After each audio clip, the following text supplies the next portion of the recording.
ഇന്ന് 1 kilo weight വരുന്ന black forest കേക്കിൻ്റെ റെസിപ്പിയാണ് കേട്ടോ. അതിനുവേണ്ടി 1 കപ്പ് മൈദ എടുത്തിട്ടുണ്ട്. അതിലേക്ക് 1 ടീസ്പൂൺ ബേക്കിംഗ് പൗഡറും 1/2 ടീസ്പൂൺ ബേക്കിംഗ് സോഡയും 2 ടേബിൾ സ്പൂൺ ഡാർക്ക് കൊക്കോ പൗഡറും ആഡ് ചെയ്ത് 3 തവണ അരിച്ചെടുക്കണം. ഇനി 4 മുട്ട എടുക്കാം. മുട്ടയുടെ മഞ്ഞയും വെള്ളയും സെപ്പറേറ്റ് ആക്കി വേറെ വേറെ പാത്രത്തിലാക്കി എടുത്തിട്ടുണ്ട്. ഇനി എഗ്ഗ് യോക്കിലേക്ക് 1 കപ്പ് പൊടിച്ച പഞ്ചസാരയും 1 നുള്ളു ഉപ്പും 1 ടീസ്പൂൺ വാനില എസൻസും കൂടെ ആഡ് ചെയ്യാം. ആദ്യം മുട്ടയുടെ വെള്ള ബീറ്റ് ചെയ്തെടുക്കാം. മുട്ട നന്നായി പൊങ്ങി വരുന്നത് വരെ ബീറ്റ് ചെയ്യാം. ഇനി അത് മാറ്റി വെച്ചിട്ട് എഗ്ഗ് യോക്ക് ബീറ്റ് ചെയ്യാം. മഞ്ഞ നിറം മാറി നല്ല വെള്ള നിറം ആകുന്നത് വരെ ബീറ്റ് ചെയ്തെടുക്കാം. നന്നായി ബീറ്റായി വന്നാൽ ഇതിലോട്ട് 1/4 കപ്പ് സൺഫ്ലവർ ഓയിൽ ഒഴിച്ചു കൊടുത്ത് ബീറ്റർ വെച്ച് തന്നെ നന്നായിട്ടൊന്ന് മിക്സ് ചെയ്തെടുക്കണം. ഈ സമയം ഓവൻ പ്രീഹീറ്റ് ചെയ്യാൻ വെക്കാം. 180 ഡിഗ്രിയിൽ 10 മിനിറ്റ് പ്രീഹീറ്റ് ചെയ്യാൻ വെക്കണം. സ്റ്റൗവിലാണ് ചെയ്യുന്നതെങ്കിൽ പാത്രം ഹൈ ഫ്ലെയിമിൽ 10 മിനിറ്റ് പ്രീഹീറ്റ് ചെയ്യാൻ വെക്കാം. ഇനി നമ്മൾ അരിച്ചെടുത്തിരിക്കുന്ന മൈദയും മുട്ടയും എല്ലാം കൂടെ മിക്സ് ആക്കിയെടുക്കണം. 2-3 തവണയായി മൈദയും എഗ്ഗ് വൈറ്റും എഗ്ഗ് യോക്കിലേക്ക് ചേർത്ത് പതിയെ കട്ട് ആൻഡ് ഫോൾഡ് മെത്തേഡിൽ വേണം കേട്ടോ മിക്സ് ചെയ്തെടുക്കാൻ. എല്ലാം കൂടി ഒന്നിച്ച് ആഡ് ചെയ്ത് മിക്സ് ചെയ്തെടുത്താൽ കട്ട കെട്ടാനുള്ള ചാൻസ് ഉണ്ട്. 8 ഇഞ്ചിൻ്റെ മോൾഡാണ് കേട്ടോ എടുത്തിരിക്കുന്നത്. ഇതിലേക്ക് ഓയിൽ ഗ്രീസ് ചെയ്ത് ബട്ടർ പേപ്പർ വെച്ച് കൊടുത്തിട്ടുണ്ട്. ഇനി തയ്യാറാക്കി വെച്ചിരിക്കുന്ന ബാറ്റർ ഈ മോൾഡിലേക്ക് ഒഴിച്ച് നന്നായി ടാപ്പ് ചെയ്ത് കൊടുക്കാം.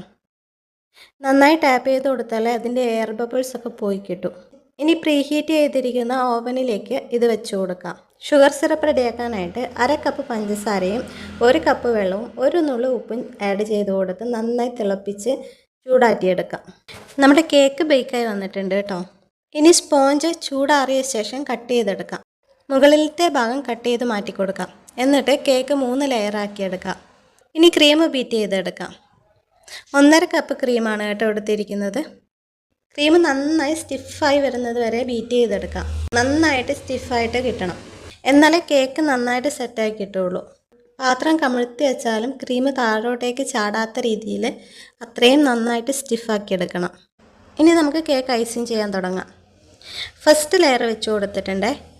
ഇനി ഇതിലേക്ക് ഷുഗർ സിറപ്പ് ഒഴിച്ചു കൊടുക്കാം.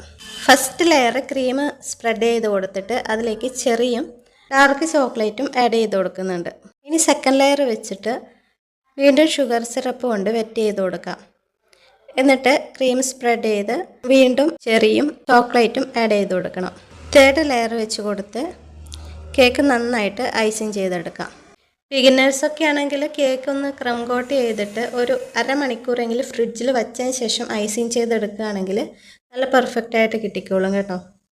ഞാനിവിടെ ഡിസൈൻ ചെയ്ത് കൊടുക്കുന്നത് ഗനാഷ് വെച്ചിട്ടാണ് കേട്ടോ. ഗനാഷ് സൈഡിലൊക്കെ ഡിപ്പ് ചെയ്ത് കൊടുക്കുന്നുണ്ട്. ഫ്ലവർ നോസിൽ വെച്ച് 2 റോസാ ഫ്ലവറും കൂടെ ഉണ്ടാക്കിയെടുത്തിട്ടുണ്ട്. അപ്പോൾ കേക്കിൻ്റെ ഫൈനൽ ലുക്ക് ഇതാണ്.